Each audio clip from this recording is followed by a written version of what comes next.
Muy buenas noches a todos y a todas. Bienvenidos sean a nuestra actividad de esta noche. Buenas noches, licenciado. Gracias. Buenas noches, Buenas noches, licenciado. licenciado. Noche, licenciado. Buenas noches, licenciado. Buenas noches. Buenas noches, licenciado. Muy buenas Buenas noches. noches, Lick. Buenas noches. Bien, ya en la pantalla aparece el tema de hoy. Es un tema, por supuesto, muy interesante, toda vez que se trata de las garantías constitucionales como derechos inherentes a la persona humana y que están tutelados, protegidos o establecidos en la Constitución Política de la República de Guatemala. Pero antes de iniciar el tema, pues también hemos expuesto el artículo 1 del Código de Ética Profesional de Guatemala, que es una herramienta legal que todo abogado debe leer, ya, porque ahí están los postulados, ahí están los principios que todo abogado debe observar, cumplir en el ejercicio de la profesión. Y el artículo primero señala que el abogado debe evidenciar siempre rectitud, honradez e integridad de pensamiento y de acción. Ya eso implica entonces que en el ejercicio de la abogacía y del notariado, el profesional del derecho pues debe, digamos, estrictamente mantener una actitud honorable, una actitud íntegra, digamos, y no solo, digamos, teóricamente, sino debe manifestarlo a través de la acción, a través del ejercicio que realiza. Dice lo que debe manifestarse, especialmente en la lucha contra los abusos y la corrupción en el ejercicio profesional. Ya muchas veces en el ejercicio profesional se cometen atropellos a la dignidad de las partes o de los sujetos procesales y también pues desafortunadamente se incurre en corrupción. Y la corrupción no es solo recibir dinero o dar dinero porque se aplica la ley y la justicia, sino que la corrupción tiene diferentes manifestaciones. Digamos, puede darse no solo en ese aspecto económico, sino también actuar fuera de la ética profesional, fuera de la moralidad, etcétera, etcétera. Entonces es importante que como futuros abogados, futuros profesionales del derecho, pues tengan por lo menos nociones de lo que establece el Código de Ética Profesional. Bien, las garantías constitucionales están reguladas a partir del artículo 3 al artículo 46 del Código de la Constitución Política de la República de Guatemala y las desarrolla el Código Procesal Penal y a partir del artículo 1 al artículo 23. De manera que las garantías constitucionales van íntimamente relacionadas con las garantías procesales, porque el Código Procesal Penal las denomina garantías procesales. Y, por supuesto, las garantías constitucionales que recoge, que estipula la Constitución Política de la República, las desarrolla el Código Procesal Penal. Decía a partir del artículo 1 al 23. Por ello es que vamos a relacionar artículos de la Constitución y artículos del Código Procesal Penal. Y por supuesto, estas garantías constitucionales no solo están plasmadas en la Constitución y en leyes ordinarias del país, sino también están reconocidas o garantizadas en convenios y tratados internacionales, como la Convención Americana sobre Derechos Humanos y los derechos civiles y políticos, entre otros. Entonces, las garantías constitucionales podríamos decir que son universales, independientemente que cada país, que cada estado las regula a su manera, dependiendo la organización política, la organización jurídica de cada país. Entonces son temas universales dentro del ámbito jurídico, tanto nacional como internacional. Pues bien, entonces la pregunta que puede, digamos, surgir en relación al tema es, ¿qué son las garantías constitucionales? ¿O por qué se denominan de esa manera? Toda vez que en otras legislaciones aparecen como principios constitucionales, derechos individuales. Y en nuestro código, en nuestra Constitución, las recoge o las plasma como derechos individuales, ¿ya? Entonces, dentro del ámbito jurídico existe, digamos, discusión si son garantías, si son derechos, si son principios. La Constitución las establece como derechos individuales. Y, digamos, y pues, por supuesto, se le denomina garantías constitucionales precisamente porque son derechos reconocidos, plasmados, regulados o tutelados por la Constitución política, en este caso de la República de Guatemala, y que están precisamente, son garantías porque facultan el ejercicio de los mismos a cada ciudadano o cada persona, y sobre todo su aplicación en el derecho penal, derecho procesal penal y sobre todo en el proceso penal. De manera que si yo le pregunto a Evelyn Juárez, ¿cómo me definiría las garantías constitucionales?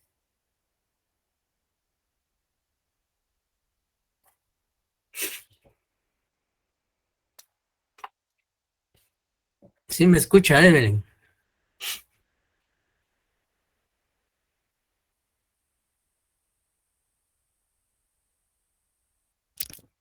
Sí se escucha, Lee. Perdón, licenciado, no sé si ya me escucha. Sí, ahorita sí. Ah, muy bien, perdone, tenía problemas con mi audio. No tenga pena. Tal vez las podríamos definir como los medios, digamos, o Ajá. bien instrumentos que la Constitución pone a disposición de la población o de los habitantes para defender sus derechos. Ajá. Muy bien.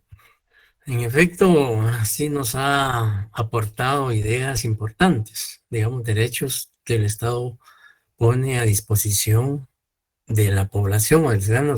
Doni dice que conjunto de procedimientos, criterios, condiciones o medios que la Constitución establece. ¿Alguien más quisiera opinar en relación a ello?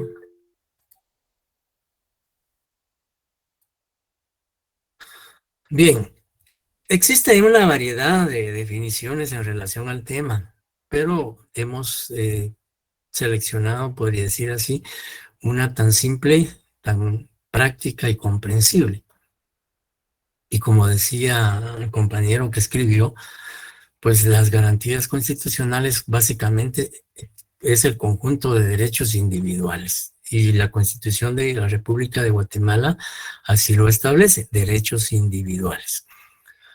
Digamos, y son derechos individuales porque están asignados a cada persona en particular.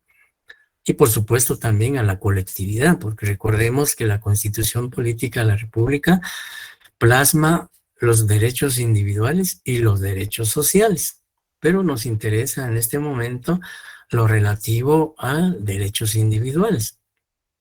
Entonces, las garantías constitucionales prácticamente se dice que es el conjunto de derechos individuales inherentes a la persona humana. ¿Qué implica que sean inherentes a la persona humana? Que por el hecho de ser persona, pues el Estado nos garantiza el ejercicio de los derechos que la misma Constitución establece. ¿Ya? Y precisamente esos derechos son constitucionales porque están plasmados o están tutelados o regulados en la Constitución de la República, en este caso, la Constitución de la República de Guatemala. Y, digamos, decíamos que son garantías constitucionales porque el Estado garantiza a todos los ciudadanos, a todas las personas, el ejercicio de esos derechos. Es decir, que el Estado protege, no solo garantiza, sino protege que todo ciudadano, digamos, pueda hacer valer sus derechos ante cualquier circunstancia, que defienda sus intereses, defienda sus derechos, ¿ya? Y dice, además de eso, las garantías constitucionales constituyen un obstáculo, un valladar, un impedimento para que el Estado no abuse del poder punitivo que ostenta. O sea, dice, los cuales constituyen una limitación al ejercicio de la coerción penal por parte del Estado. En cierto modo, las garantías constitucionales también podríamos decir que son un valladar, que son un obstáculo, un impedimento para que no exista abuso del Estado, de las autoridades, de sus instituciones, en vulnerar, en transgredir o en violar esas garantías constitucionales. Pero también se dice que sí se pueden limitar, sí se pueden restringir, pero en los casos expresamente señalados por la ley. Es decir, en términos generales, las garantías constitucionales, digamos, podríamos decir que en términos generales existe libertad, existe ese derecho de hacer valer esas garantías, digamos, y únicamente pueden restringirse o limitarse en los casos que la ley establece, que la Constitución o el Código Penal, el Procesal Penal, establecen. Por ejemplo, la Constitución garantiza la libre locomoción, garantiza la libertad de todo ciudadano. Todo ciudadano es libre de trasladarse de un lugar a otro. Pero esa libertad puede ser restringida por el Estado a través de las instituciones cuando hay una infracción a la ley, y en este caso a la ley penal. Una persona que comete un hecho delictivo, pues ha transgredido un tipo penal. Y como consecuencia de esa conducta punible o delictiva, el Estado reacciona, ¿ya? Y el Estado reacciona a través de las instituciones o de los órganos establecidos para el efecto, para reparar la vulneración de ese derecho, en este caso a la víctima, a la persona que ha sido agraviada por la comisión de ese hecho delictivo. Entonces, el ciudadano goza de libertad, pero esa libertad en un momento dado puede ser limitada cuando, digamos, la persona comete un hecho delictivo o una falta. Entonces ahí el Estado, en el ejercicio de la coerción penal, pues en este caso a través del Ministerio Público puede requerirle al juez la detención de esa persona por haber cometido o supuestamente o presumiblemente participado en la comisión de un hecho delictivo. Entonces ahí prácticamente esa libertad no es absoluta, sino que puede ser restringida debido a una conducta asumida por ese sujeto o por esa persona. Por eso dice que solo puede limitarse en los casos expresamente señalados por la ley.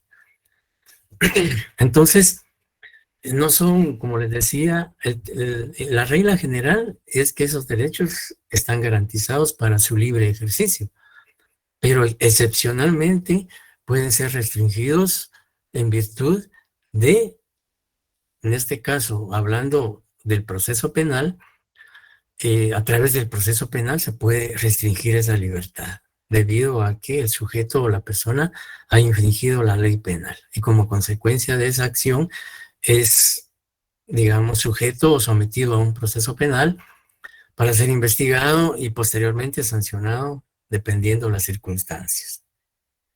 Entonces, prácticamente ahí pues encontramos esa excepción a de los derechos individuales o garantías constitucionales. La Constitución de la República, y un ejemplo, digamos, estábamos citando como ejemplo la detención de una persona. Y claramente el artículo 6 de la Constitución establece las condiciones, establece los supuestos o las circunstancias que deben concurrir para que una persona pueda ser limitada de su libertad. El artículo 6 señala concretamente 7 supuestos. Dice, para que una persona pueda ser detenida, por eso la Constitución en el artículo 6 habla de detención legal, ¿ya? Porque esa detención debe circunscribirse atendiendo a lo que dispone la Constitución y a lo que expresamente señala el Código Procesal Penal, ¿ya? Y la misma Constitución dice, para que una persona pueda ser, digamos, limitada en su libertad, primero debe existir la existencia, dice, de un delito o falta, como primer supuesto. O sea, el primer supuesto es que concurra la comisión de un delito o falta para que esa libertad que está garantizada en la Constitución, tanto en el artículo 4 como en el artículo 6, pues tienen que darse o debe, digamos, indefectiblemente concurrir esos supuestos, que haya un delito o una falta, que exista una orden judicial, ¿ya? Esa libertad solo puede ser limitada por orden judicial. Decía anteriormente que imaginémonos que un sujeto, digamos, ha sido denunciado por la comisión de un hecho punible. El Ministerio Público inicia la investigación y recolecta medios o indicios racionales que presumen que el imputado o sindicado sí participó en la comisión de ese hecho punible y requiere al juez su detención. El juez analiza no solo el planteamiento y los argumentos del Ministerio Público, sino también las evidencias o medios de investigación que el Ministerio Público le presente, que acrediten o que hagan creer o presumir que el imputado sí participó en el delito. En ese sentido, entonces, el juez ordena la detención de la persona y ahí ya, entonces se materializa esa orden judicial. Y también se habla de flagrancia, ¿ya? Es decir, cuando exista, tal vez a la compañera o compañero que tiene activado su micrófono, le va a agradecer que por favor lo apague.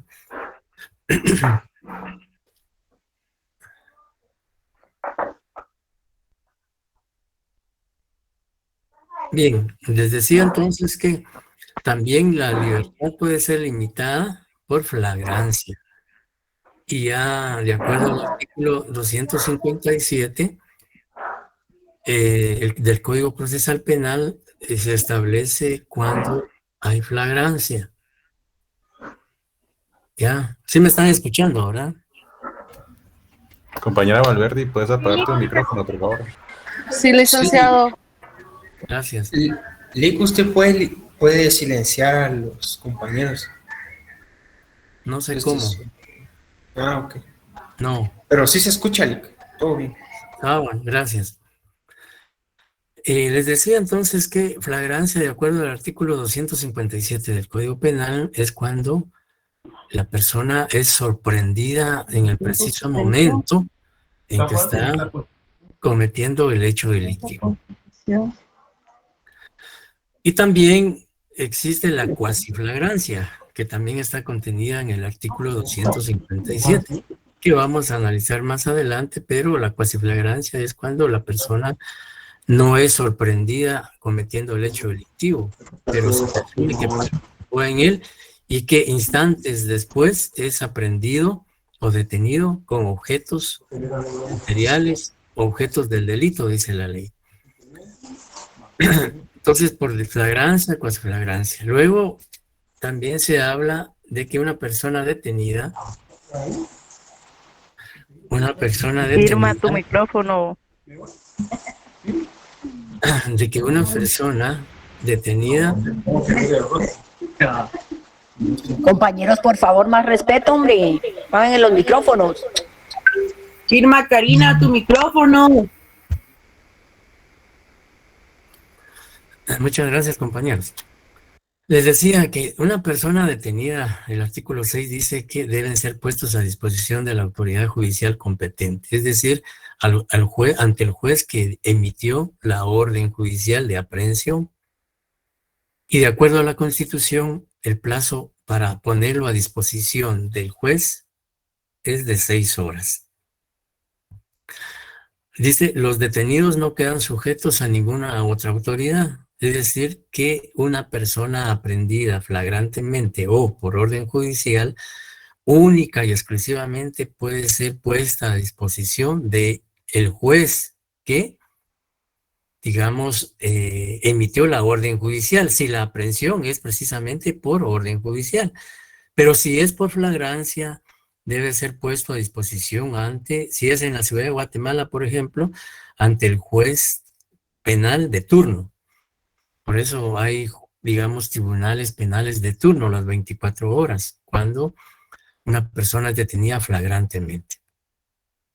No puede ser la persona consignada a ninguna otra autoridad, más que a la autoridad que emitió la orden judicial de aprehensión o al juez de turno, juez penal, por supuesto.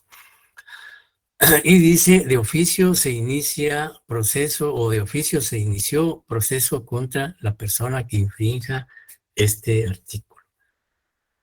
Tal vez aquí vamos a hacer un cambio, digamos, de oficio se inicia en lugar de la O, consignamos la A. En numeral 7, de oficio se inicia proceso contra la persona que infrinja este artículo. Es decir, que en este caso los agentes de la Policía Nacional, que son los que aprenden a la persona, tienen la obligación de presentarlo al juez dentro del plazo de 6 horas.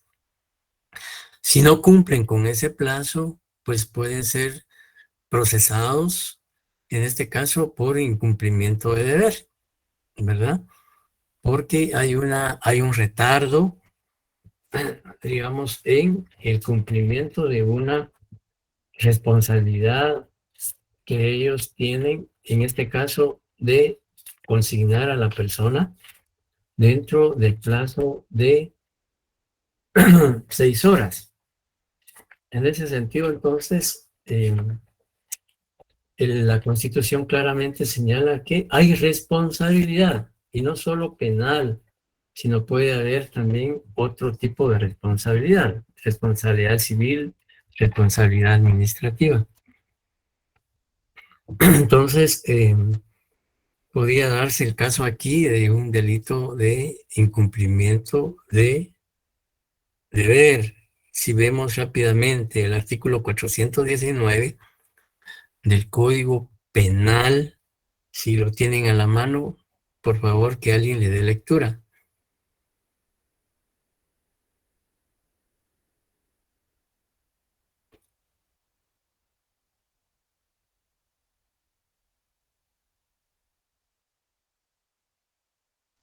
Disculpe, licenciado, 419, dijo. Sí, por favor. Sí, ahorita sí.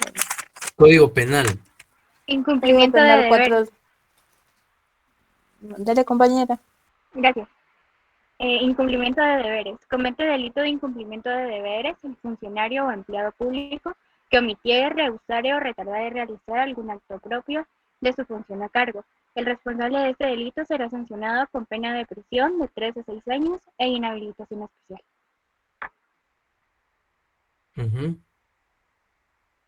Bien, entonces ahí podemos ver que en este caso los agentes de la Policía Nacional, si no presentan al juez dentro del plazo de 6 horas al detenido, pueden incurrir en responsabilidad penal. En este caso, artículo 419, un incumplimiento de deber. ¿Por qué? Porque, en primer lugar, el agente de la policía es un funcionario o empleado público. Y de conformidad al artículo 6 constitucional, tiene la obligación de presentar dentro del plazo de 6 horas. Pero puede ser que omita, rehúse o retarde ese acto propio de su función. Entonces, podría ser ahí procesado por el delito de incumplimiento de deberes. O también podría pensarse en el artículo, digamos, discutible, pues 423 bueno, ahí no, porque no son resoluciones violatorias a la Constitución. Ya, o podría darse también el caso de que si la persona es detenida más allá del plazo establecido en la Constitución, puede haber una detención ilegal, porque está prácticamente la persona siendo detenida más del tiempo establecido en la ley. Bien, entonces, eso es en cuanto a la primera garantía constitucional, la detención legal. Luego encontramos digamos, en el artículo también 7 y 8 de la Constitución, que habla de la notificación de la causa de detención. Es decir, toda persona al momento de ser aprehendida por las fuerzas de seguridad o la Policía Nacional, debe notificarles, ¿ya? Por eso el artículo 7 dice notificación de la causa de detención. Al detenido, inmediatamente al ser aprehendido, pues si es por orden judicial, la policía le tiene que indicar, mire, procedimos a su detención en virtud de que existe una orden emitida, girada por el juez primero de primera instancia penal, por ejemplo, por el delito de homicidio, ¿ya? Entonces, esa notificación debe ser verbal o escrita al momento en que la persona es detenida. Y dice, por el medio más rápido, en este caso, verbalmente, cuando es detenido. Y dice también que la autoridad que ordenó la detención, el lugar donde permanecerá, como les decía, si es por orden judicial, indicarle qué juez o qué tribunal emitió la orden de detención, por qué motivos, por el delito, quién lo denunció, quién presentó la denuncia, etcétera, y ante qué juez va a ser consignado o puesto a disposición, y también dónde va a permanecer, digamos, durante su aprehensión. Entonces, todos estos requisitos debe hacérselo saber la Policía Nacional al detenido o aprehendido. Luego, el artículo 8 se complementa con el anterior en el sentido de qué derechos tiene el detenido. Dice, primero, información inmediata de sus derechos en la forma más comprensible. Es decir, con un lenguaje sencillo, con un lenguaje entendible y comprensible para el detenido, porque recuerden ustedes que el aprendido puede ser una persona que no tenga mayor instrucción, mayor educación, y hay incluso que no pueda ni siquiera hablar el castellano, sino una lengua materna, un idioma materno o maya, etcétera, o extranjero. Ya, entonces, información inmediata de sus derechos en la forma más comprensible. Decirle que él tiene derecho a asistirse, como dice acá, proveerse de defensor, un abogado defensor para que lo asista jurídica y técnicamente a partir de ese momento. Y, por supuesto, en las demás diligencias, como señala el artículo 8, en las diligencias tanto policiales y judiciales. Dice, el detenido no puede ser obligado a declarar sino ante autoridad judicial competente. Entonces, todos estos prácticamente derechos están garantizados en la Constitución y que, por supuesto, deben ser observados, deben ser cumplidos en el desarrollo del proceso penal a partir de la aprehensión del sindicado. ¿Alguna pregunta hasta el momento? Tengo una duda. Diga.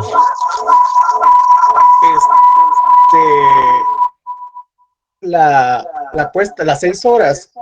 comienzan desde que, por ejemplo, entre al detenido al juzgado o a que esté presencialmente ante el juez. No, las 6 horas cuentan a partir de su detención. Ah, ya. Aunque lo Digamos, tengan en sí, carceleta uno y se pasen, imaginémonos que, vale. digamos, digamos una persona, la policía lo aprendió hoy a las 8 de la mañana. A partir de ese momento, a partir de las 8 de la mañana, la policía tiene 6 horas para poner a disposición al detenido, al juez que emitió la orden judicial, o si es por flagrancia, ante el juez penal de turno. Pero muchas veces como que no se cumple porque se pasan de las 6 horas. Sí, muchas veces en la práctica, en realidad eso puede ocurrir, pero digamos, aunque eso no es correcto ni legal, muchas veces una persona en efecto puede ser detenida a las 8 de la mañana, pero por diversas circunstancias a la policía, digamos, por decirlo así, se pasaron las 6 horas y no lo pusieron a disposición del juez competente. Entonces, muchas veces lo que hacen en la práctica es que, digamos, por decirlo así, se altera la orden de la hora en que fue detenido. Por ejemplo, fue a las 8, pero ellos en su informe o en el parte policial señalan que fue aprehendido a las 10, 11, 12 de la mediodía, etcétera, a efecto de que ellos no incurran en responsabilidad y que cumplan las 6 horas. Como les decía, puede ser que la realidad haya sido detenida la persona a las 8 de la mañana, pero no pudieron ponerlo a disposición del juez dentro del plazo de las 6 horas. Entonces, muchas veces lo que hacen es, digamos, no indicar la hora que, digamos, real en que fue detenida la persona. Pónganle que fue a las 8, tenían que ponerlo a disposición tipo 1 de la tarde. Entonces lo iban a presentar hasta las 3, entonces dije, bueno, fue detenido a las 11 de la mañana, por ejemplo. Entonces eso, por supuesto, no es legal, pero cito como ejemplo porque en la realidad y en la práctica eso puede ocurrir. No sé si me explico. Sí, licenciado, muchas gracias. Bien, entonces eso es en cuanto a las notificaciones que se le deben hacer al sindicato. Otra garantía constitucional que recoge la Constitución y que también el Código Procesal Penal la desarrolla, digamos, aquí pues como les decía, al final vamos a señalar la lectura del artículo 1 al 123 del Código Procesal Penal. Es que el Código Procesal Penal recoge estas garantías constitucionales, decía, a partir del artículo 1 al 23. Y por eso les decía al inicio que hay una gran relación o estrecha vinculación entre las garantías constitucionales y las garantías procesales, porque el Código Procesal Penal las denomina garantías procesales y son prácticamente las garantías constitucionales que desarrolla, que están contenidas en la Constitución y que desarrolla el Código Procesal Penal. Entonces, por ejemplo, el artículo 1 del Código Procesal Penal tiene relación con el artículo 6 de la Constitución, porque el artículo 1 del Código Procesal Penal dice que no se impondrá pena alguna si la ley no hubiera fijado con anterioridad, por un lado, pero más que todo el artículo 2 dice que no podrá iniciarse proceso ni tramitarse denuncia o querella, sino por actos u omisiones calificados como delitos o faltas por una ley anterior. Entonces, aquí podemos ver que hay relación entre la garantía constitucional establecida en el artículo 6 y esta garantía procesal del artículo 1 y 2 del Código Procesal Penal, que prácticamente se refieren al principio de legalidad procesal, ¿ya? Así como en el derecho penal hay un principio de legalidad, en el derecho procesal también hay un principio de legalidad, que es el principio de legalidad procesal que está regulado en el artículo 2 del Código, en el artículo 1 y 2, ¿ya? Que también se puede denominar garantía penal. Y en el artículo 2, pues también se habla de una garantía criminal. El artículo 2 del Código Procesal Penal decía que se habla de garantía criminal. Entonces, como ven, hay una relación entre la Constitución y el Código Procesal Penal en estos artículos. Entonces, también en cuanto al interrogatorio a detenidos o presos, el artículo 9 de la Constitución claramente dice que solo ante autoridad judicial competente, que el detenido no puede ser interrogado por ninguna otra autoridad más que un juez. Muchas veces se confunde el interrogatorio judicial con el interrogatorio policial. ¿Ya? Es cierto que la policía, cuando detiene a una persona por orden judicial o por flagrancia, lo interroga, pero más que todo ese interrogatorio se concreta a los datos personales del detenido: nombres, estado civil, edad, nacionalidad, profesión, oficio, residencia, domicilio, etcétera, etcétera. Y es que es necesario que la policía consigne esa información en el parte policial. El artículo 9 a lo que se refiere es al interrogatorio propiamente ya vinculado a los hechos punibles a los cuales está siendo investigado o sometido a proceso penal el detenido. ¿Ya? Entonces no hay que confundir el interrogatorio policial que hace la policía para obtener información personal del detenido con el interrogatorio que ya hace el juez al momento de que el detenido va a prestar su primera declaración. Y eso lo vamos a ver más adelante, que está regulado en el artículo 81 del Código Procesal Penal en adelante. Entonces, solo el juez puede interrogar al detenido sobre el hecho delictivo que se le atribuye, ninguna otra autoridad. ¿Y dentro de qué plazo el juez debe escuchar u oír al detenido? Pues el artículo 9 claramente dice que dentro del plazo de 24 horas. Dice, el interrogatorio extrajudicial carece de valor probatorio. Incluso ahí, pues, también, digamos, si una autoridad que no sea juez interroga digamos, al detenido en relación al hecho imputado, pues ese interrogatorio carece de valor, no tiene ninguna validez. Entonces, establecido esto, solo el juez puede interrogar. ¿Dentro de qué plazo el juez debe oír al imputado o al detenido? 24 horas. Y muchas veces, por ejemplo, en la práctica y en la realidad, digamos, hay casos en los cuales, digamos, un juez X libró o giró o decretó una orden de aprehensión contra una persona. Digamos, imaginémonos que el juez primero de primera instancia penal de la ciudad de Guatemala ordenó la detención de Juan Pérez López por el delito de hurto. Pero esta persona es detenida en el Petén, ¿ya?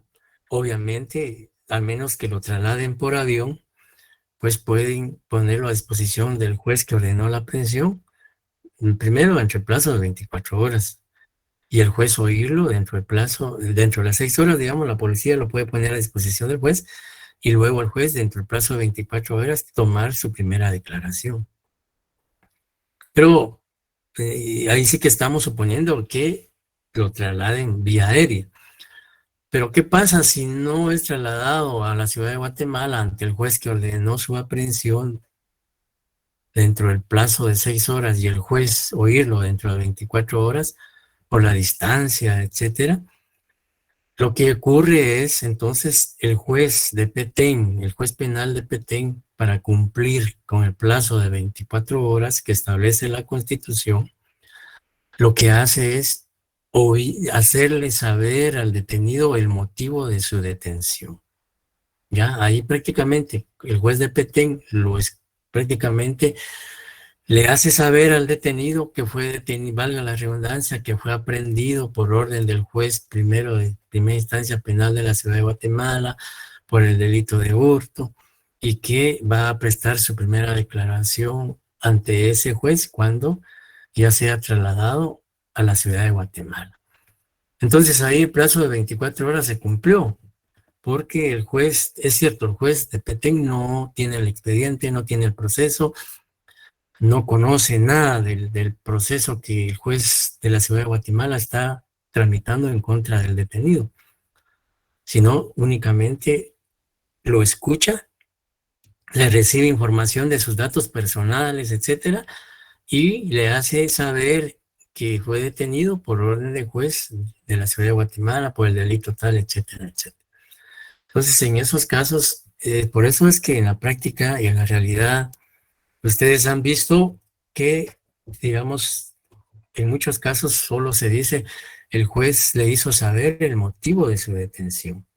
Y obviamente el juez de Petén, en el ejemplo que yo les estoy planteando, no podía, digamos, oírlo en relación al hecho delictivo que le está siendo imputado por el Ministerio Público. ¿Por qué?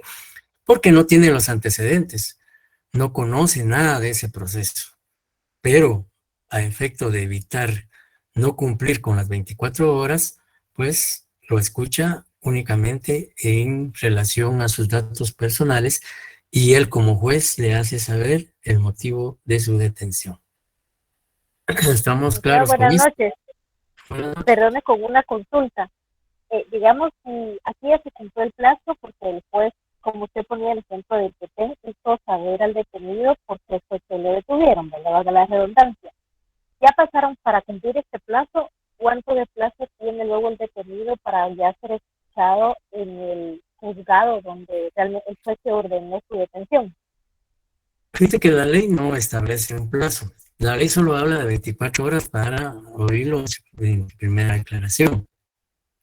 Y no establece que luego de que un juez que no es el competente para conocer, porque no conoce el proceso, digamos, debe hacerle saber el motivo de su detención, pero el código dice que después de esta diligencia, el juez que conoce del proceso, que está tramitando el proceso penal, debe oírlo dentro de las 48 horas, 72 horas, etcétera. No, debe ser lo más inmediato posible, en un plazo razonable. Pensemos en 2 días, 5 días, etcétera. ¿Ya? Entonces, digamos, no, el Código Procesal Penal no especifica de que después de que se cumplan las 24 horas, el juez debe recibir la declaración, digamos, a las 48 horas, 72 horas, 2, 3 días, etcétera. Eso ya, lo que sí debe hacerse es que debe realizarse en un plazo razonable. Y por plazo razonable debemos entender un plazo breve, un plazo corto, que no se prolongue, digamos, por mucho tiempo el no recibir la declaración del imputado. No sé si eso aclara su pregunta. Sí, licenciado, muchas gracias. Bien, entonces estamos ya con eso. Luego también el artículo 10 habla del centro de detención legal. Alguien que lee lectura del artículo 10 de la Constitución. Y ahí también aprovechamos el artículo 10 y 11. Y no hacemos mayor comentario a esto porque la Constitución, tanto en el artículo 10 como en el 11, son bien claros y específicos en qué centros de detención pueden ser recluidos los aprehendidos. Por favor. Buenas noches, licenciado. Artículo 10. Centro de detención legal. Las personas aprehendidas por la autoridad no podrán ser conducidas a lugares de detención, arresto o prisión diferentes a los que estén legal y públicamente destinados al efecto. Los centros de detención, arresto o prisión provisional serán distintos a aquellos en que han de cumplirse las condenas. La autoridad y sus agentes que violen lo dispuesto en el presente artículo serán personalmente responsables. Gracias. Bien, como ustedes pueden apreciar de la lectura del artículo señalado, digamos, digamos, una persona detenida no puede ser recluida en el centro de rehabilitación Pavón, por ejemplo. ¿Por qué? Porque el centro de detención Pavón está destinado para el cumplimiento de penas, las personas que ya han sido condenadas a través de una sentencia y que allí están cumpliendo la pena impuesta, ¿ya? Entonces una persona detenida debe ser recluida, en este caso, dependiendo del lugar, si es en la ciudad de Guatemala, por ejemplo, dependiendo si es funcionario, está en riesgo su vida, etcétera, pues el Mariscal Zavala. Si no, pues el centro preventivo para hombres de la zona 18. Si es una dama, pues será en el centro de reclusión para mujeres Santa Teresa, o bien también en otro que no sea de condena. Y por supuesto, toda autoridad que no cumpla con esta disposición constitucional también es responsable penalmente o también de otro tipo de responsabilidad. Y luego el artículo 11, que habla que por faltas o infracciones o a reglamentos no hay prisión. Dice, por faltas o por infracciones a los reglamentos no deben permanecer detenidas las personas cuya identidad pueda establecerse mediante documentación, por el testimonio de personas de arraigo o por la propia autoridad.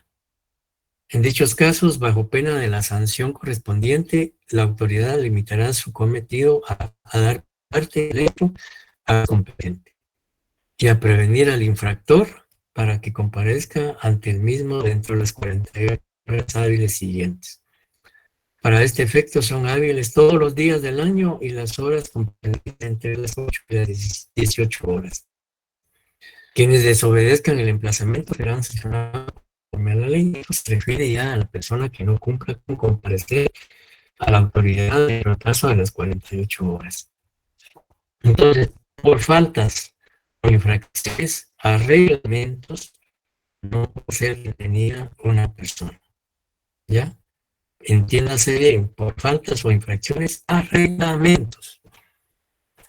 No, digamos, no debe confundirse con las faltas que regula el Código Penal, porque por las faltas que regula el Código Penal sí pueden ser detenidas las personas, pero el artículo 11 se refiere a faltas o infracciones a reglamentos. ¿Está claro? Bien, luego en el artículo 12 encontramos el debido proceso, dos garantías constitucionales. Y ahí pues también podemos relacionar el artículo 20 del Código Procesal Penal con, digamos, el artículo 12 de la Constitución. El artículo 20 que habla del derecho de defensa.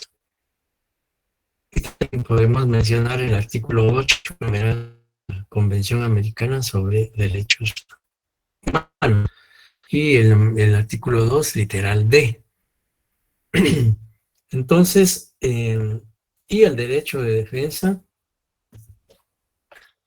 claramente, digamos, el derecho de defensa es inviolable, como lo dice la Constitución. Entonces, ¿qué aspectos o supuestos deben concurrir para que no exista una vulneración a ese derecho de defensa?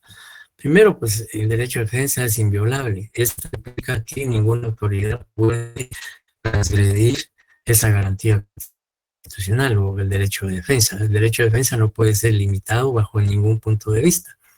porque eso precisamente es la facultad que tiene en este caso el detenido de hacer valer sus derechos ante la autoridad, tanto policial como ministerial o judicial. Cuando digo policial, ante la policía, ministerial, ante el Ministerio Público, y judicial, ante el juez competente. Entonces, por ningún motivo, bajo ninguna circunstancia, el derecho de defensa puede ser vulnerado. Luego dice, a no ser condenado, privado de sus derechos, sin haber sido citado, oído y vencido en proceso legal ante juez o tribunal competente y preestablecido.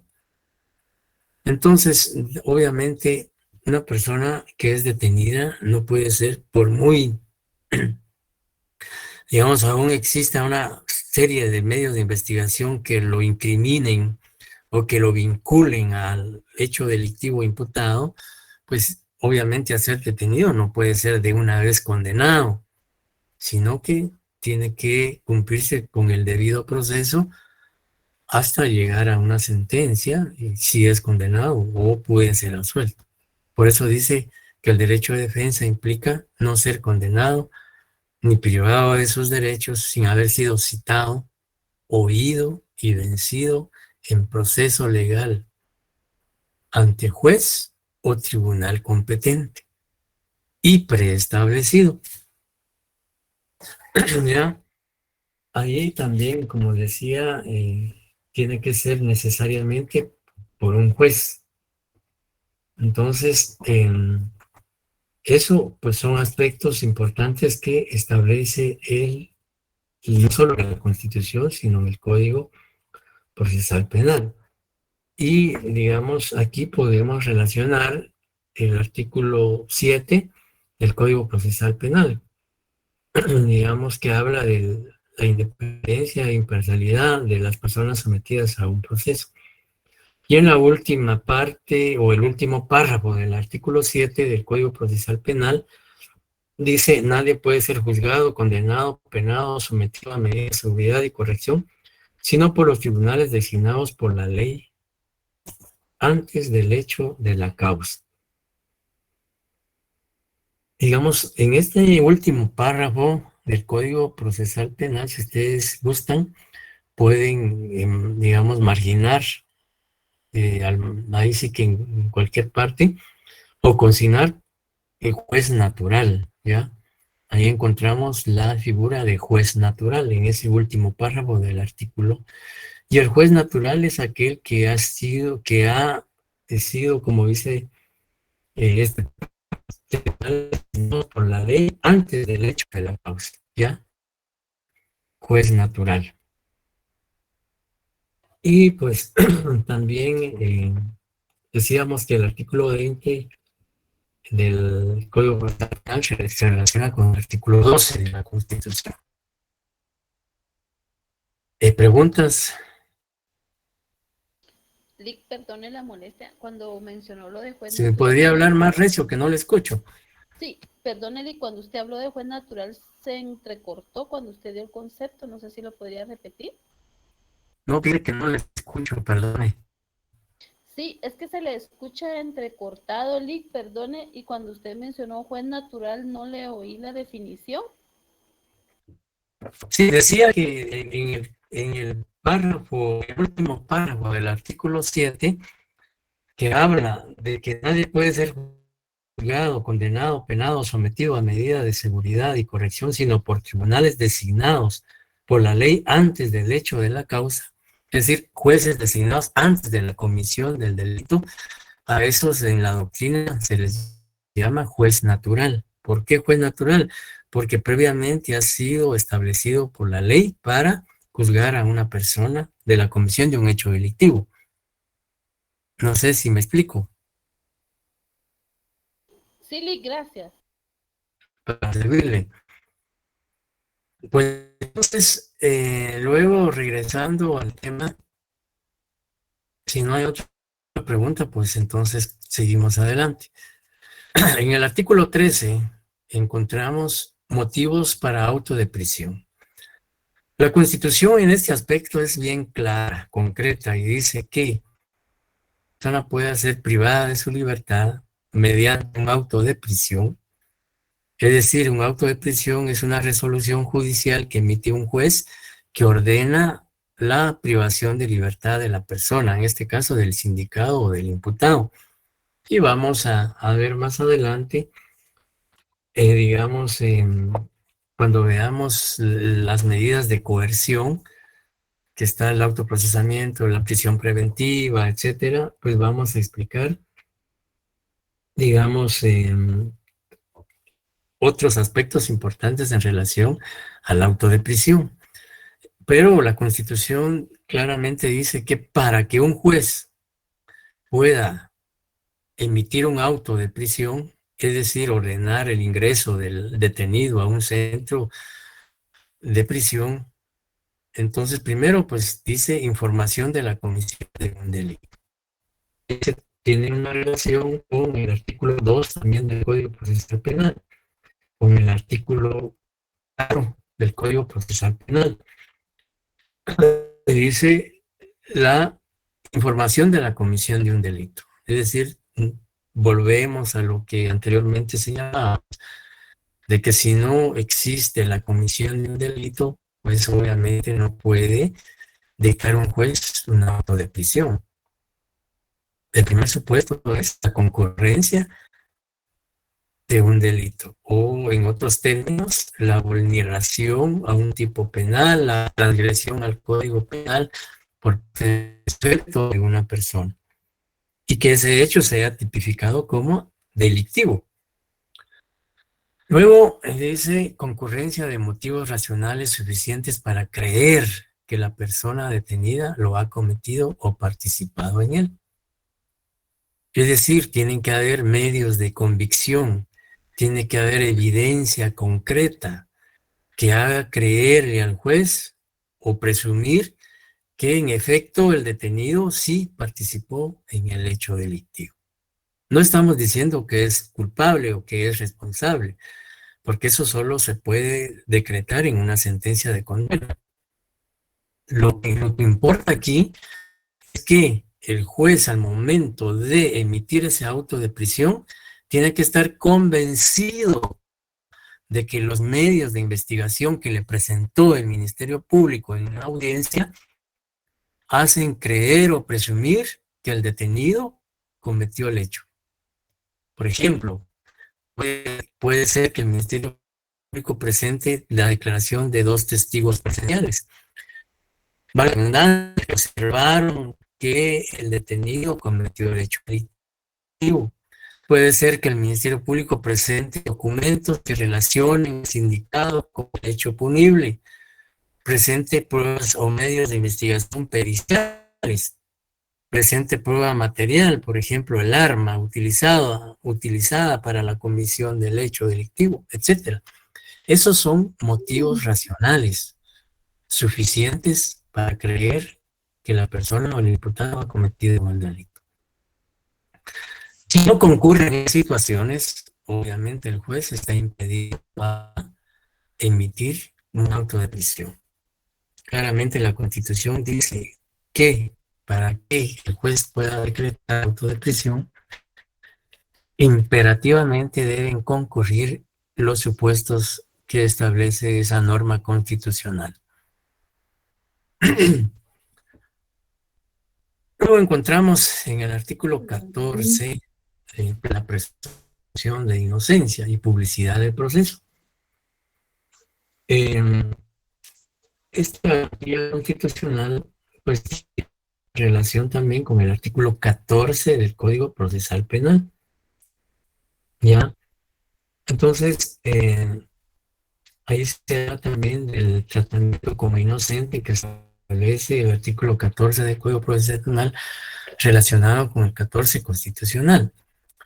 Y la presunción de inocencia, pues sabemos que es una investidura jurídica de la que goza el sindicado o imputado. Y esa investidura jurídica la mantiene durante todo el proceso. Si un juez, luego de el debido proceso, en un debate oral y público, condena al detenido, al acusado, pues entonces esa garantía constitucional prácticamente ha sido quebrantada. Y pues por supuesto la persona ahí ya fue declarada autora o autor del hecho delictivo. Pero aún así, habiendo sido condenada, esa persona pues sigue manteniendo, digamos, sigue manteniendo esa presunción de inocencia, porque esa sentencia puede ser modificada por un tribunal superior y la misma es impugnada, ¿ya?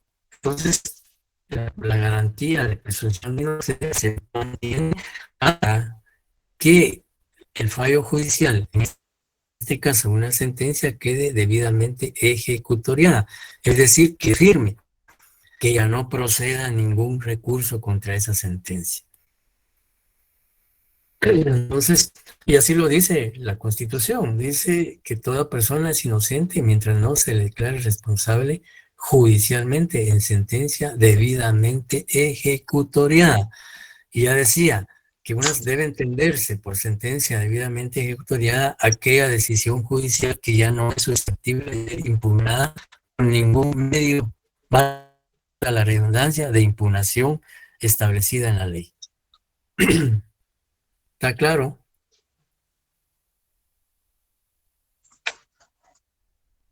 Sí, Lick, todo bien. Sí.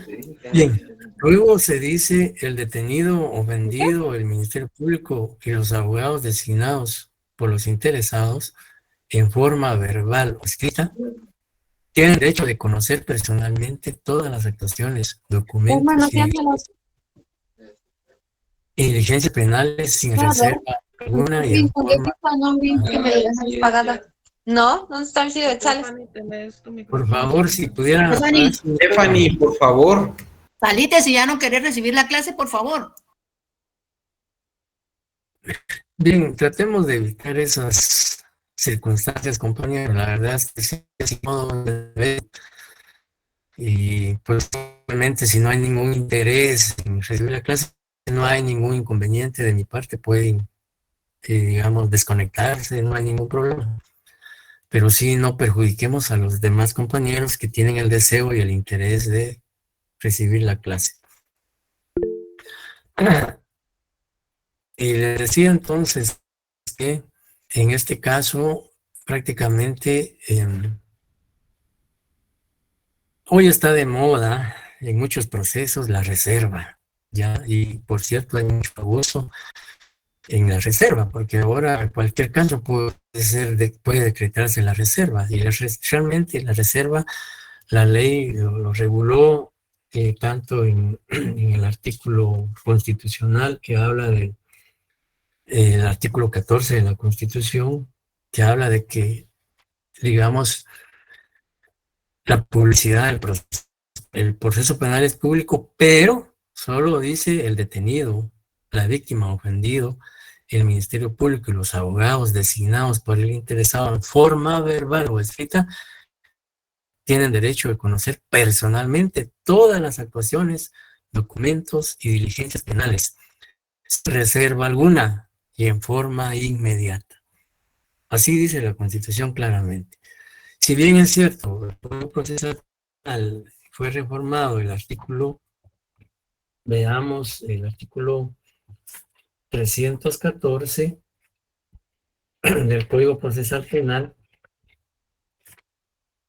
que habla de la reserva.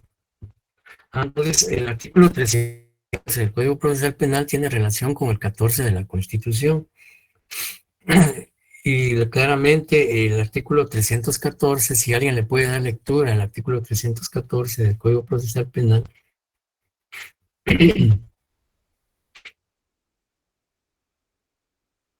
Licenciado, buenas noches. Una pregunta. Por favor. Yo creo que, ¿qué opina usted? ¿Será que aquí en Guatemala sí se cumple el artículo 14 de presunción de inocencia? ¿Usted cree que aquí en Guatemala sí se cumple con el artículo 14 de presunción de inocencia?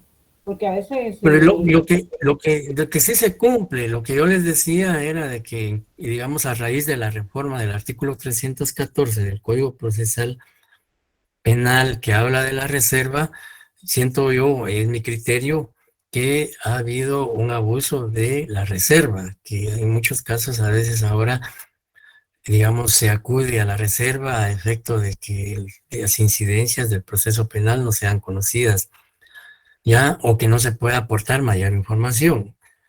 Y la reserva prácticamente está dada para las personas que no tengan ninguna relación o intervención en el proceso penal. Pero la reserva no se aplica al ofendido o en este caso a la víctima, ni al imputado, ni al Ministerio Público, ni a los abogados defensores. Ya, esa reserva es para personas ajenas al proceso. Entonces, digamos, sí se cumple porque en este caso, digamos, un abogado puede ser abogado, pero si no está propuesto como defensor del detenido, no puede consultar ese expediente, o no tiene acceso a ese proceso penal. ¿Por qué? Porque no ha sido propuesto por el detenido como su abogado defensor. Él podrá ser abogado, penalista, etcétera, pero si no está propuesto como defensor ni admitido como tal en ese proceso penal, no puede tener acceso a ese proceso penal.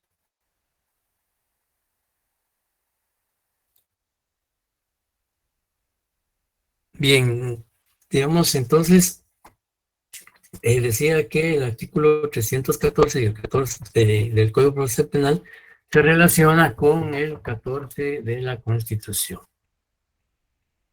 Seguidamente, entonces, encontramos algo relativo en el artículo 15 que habla de la irretroactividad de la ley penal. El artículo 15 de la Constitución claramente establece la prohibición y dice la ley no tiene efecto retroactivo, solo en materia penal cuando favorezca al reo. Entonces, en términos generales, la ley, en este caso es general, dice la ley no tiene efectos retroactivos y solo se admite la retroactividad de la ley en materia penal, pero es indispensable como requisito que favorezca al imputado o al sindicado. Si digamos la retroactividad de la ley penal perjudica al detenido, pues obviamente no es aplicable, porque la Constitución es clara, dice solo en materia penal, cuando favorezca al reo. Ese es un requisito indispensable para que en un momento dado dentro del proceso penal, tanto el detenido o sindicado como su abogado defensor o incluso el Ministerio Público podrían en un momento dado plantearle al juez la irretroactividad de la ley aplicando una ley anterior, siempre y cuando esa ley anterior favorezca al detenido. ¿Ya? Entonces, hay una prohibición constitucional de que la ley en términos generales no puede ser retroactiva y solo se admite esa circunstancia en materia penal, pero siempre y cuando favorezca al detenido, sindicado o imputado. La declaración contra sí y parientes en el artículo 16, que también encontramos este aspecto en el artículo en el artículo 15 del Código Procesal Penal, que habla de la declaración libre. Entonces hay relación entre el artículo 16 constitucional y el artículo 15 del Código Procesal Penal. Y dice que en proceso penal ninguna persona puede ser obligada a declararse contra sí misma. Y aquí es lo que también se cuestionaba pues en algún momento algunos juristas señalaban que la ley de aceptación de cargos podría contravenir el artículo 16 de la Constitución, porque dice en proceso penal, ninguna persona puede ser obligada a declarar contra sí misma, ¿ya? Porque la ley de aceptación de cargos, pues, tiene como finalidad que el imputado acepte libre, voluntaria y espontáneamente los hechos.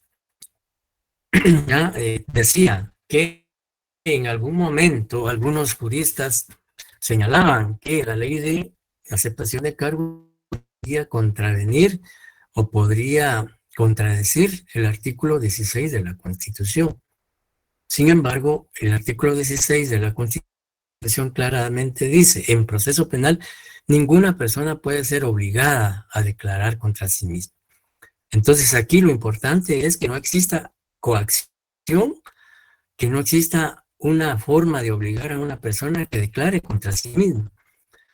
Lo que hace diferente la ley de aceptación de cargos, porque en la ley de aceptación de cargos el detenido o el sindicado no está siendo obligado a declarar contra sí mismo o a aceptar los hechos, sino que él en forma voluntaria, espontánea, decide asumir esa actitud procesal por convenir a sus derechos e intereses. ¿Ya? Yo les hago este comentario porque pudiera ser que en un momento dado ustedes escuchen o alguno les pregunte, saben que ustedes son estudiantes de Derecho y les pueden preguntar que si existe, digamos, contradicción entre la ley de aceptación de cargos con el artículo 16 constitucional. Y obviamente, pues por las razones que yo indiqué, pues no se considera que exista una violación a la Constitución.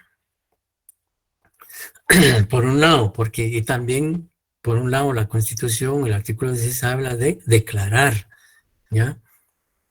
Y si bien es cierto, en la ley de contradicción, en la ley de aceptación de cargos, el imputado acepta los cargos, lo manifiesta, lo expresa, pues lo hace en forma voluntaria. Ahora, si se determina que está siendo obligado, coaccionado o amenazado para ello, pues allí las circunstancias cambian. Ahí ya no existiría entonces una voluntad, un consentimiento libre y espontáneo de la persona, sino que lo hace atendiendo a amenazas, coacciones, intimidaciones, etcétera, etcétera. Pero también el artículo 16 de la Constitución agrega, contra su cónyuge o persona unida de hecho legalmente, contra sus parientes o dentro de los grados de ley. Entonces, esto pues existe esa prohibición. Y decía, se relaciona con el artículo 15 del Código Procesal Penal. Luego se habla de que no hay delito ni pena sin ley anterior, artículo 17 de la Constitución, que se relaciona con el artículo 1 y 2 del Código Procesal Penal. Y también con el artículo 4. El artículo 1, 2 y 4 del Código Procesal Penal se relacionan con el 17 de la Constitución de la República. Entonces dice el artículo 17, las acciones u omisiones que no estén calificados como delito o faltas no son punibles, ¿ya? Entonces, para que una acción u omisión se le asigne la naturaleza de delictiva o punible, pues es necesario que evidencie que hay una transgresión a la ley penal. Porque no todas las acciones u omisiones pueden ser calificadas como delitos o faltas. ¿Ya? Entonces, la ley, digamos, claramente se habla de que no puede imponerse una pena a una persona si no ha cometido un hecho delictivo, un delito o una falta. Y también dice, deben ser penados por la ley anterior a su perpetración. Es decir, que esa conducta exteriorizada por la persona, previamente a que asuma esa actitud, el hecho tiene que estar ya debidamente establecido en la ley. Por ejemplo, hablemos del delito de homicidio, artículo 123, ya prácticamente el Código Penal regula el delito de homicidio en la norma citada. Y que el día de hoy cometa alguien un homicidio, pues obviamente ese delito lo cometió posteriormente a que el tipo penal ya estaba establecido con anterioridad en el Código Penal. Bien. Luego habla del registro de personas y vehículos, artículo 25, que prácticamente la Constitución garantiza la integridad de la persona y también como de su residencia o morada. Y el registro de personas y vehículos, el artículo 25 dice, es decir, que para que proceda un registro de vehículos o de la persona que conduce el mismo, la Constitución exige que se den estos requisitos. Primero dice, solo puede efectuarse por elementos de la fuerza de seguridad, mediante causa justificada. Verbigracia. La policía,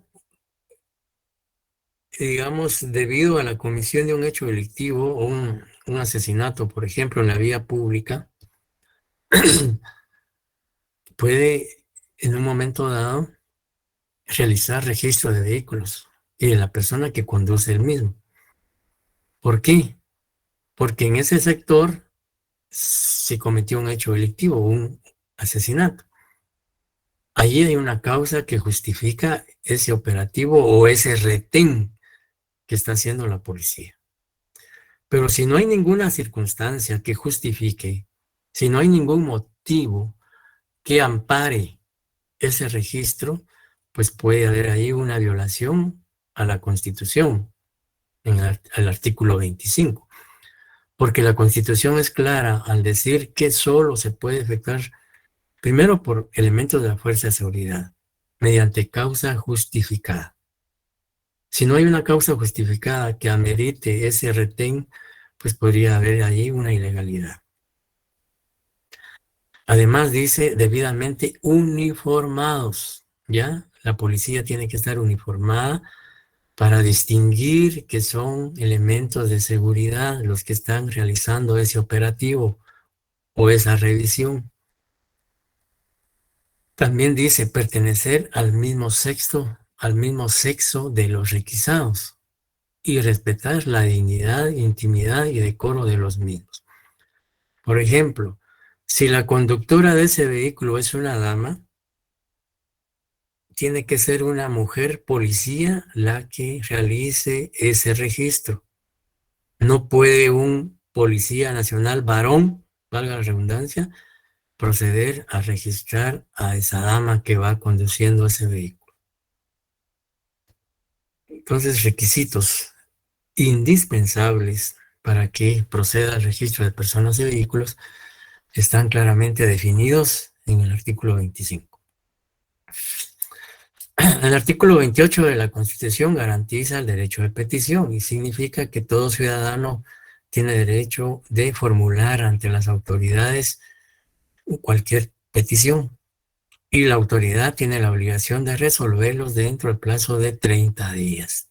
Así lo señala el artículo 28. El artículo 32 habla del objeto de las citaciones. Ya en una oportunidad hablábamos de que si la citación no reúne los requisitos del artículo 32 ni el 173 del Código Procesal Penal, la persona citada no está obligada a comparecer. Y luego decía al inicio de la clase que en virtud de que existe una íntima relación entre las garantías constitucionales plasmadas en la Constitución, el artículo 1 al 23, perdón, de la Constitución y el Código Procesal de 1 al 23, pues entonces, que se refiere a las garantías procesales, como lectura obligatoria tenemos el artículo 1 al 46 de la Constitución y del 1 al 23 del Código Procesal Penal. El día jueves les vamos a ya proporcionar el primer laboratorio para que lo resuelvan. El día jueves se les da, lo resuelven el resto de la semana y el próximo martes lo discutimos. únicamente aclaramos dudas, comentarios, etc. La idea del laboratorio es que ustedes lo analicen, lo estudien, apliquen la ley, la interpreten, etcétera, etcétera.